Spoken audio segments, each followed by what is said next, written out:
每一天，牧师甲你做伙祈祷。今仔日是6月19，诗篇28篇1安尼讲：耶和华，我要求叫你，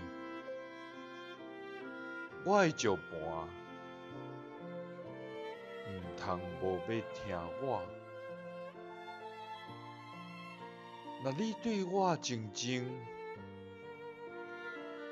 我就亲像日望的人一样。三甲来祈祷，阮要求救的天父，阮感谢你。主啊，你是阮生命坚固的石盘，你是阮活命丰盛的水泉。主啊，你对阮未出母胎就知影阮，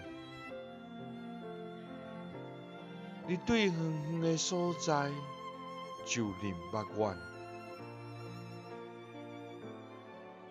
主啊，连阮的头毛你拢数算了，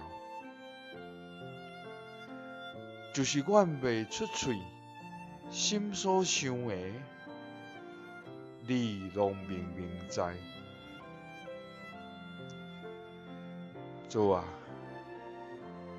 因为阮拢是你所创造的，也是你所宝贝的，所以阮要全然来归顺你。主啊，伫阮活地的每一天，阮拢要来求救你，阮也要专心来倚靠你，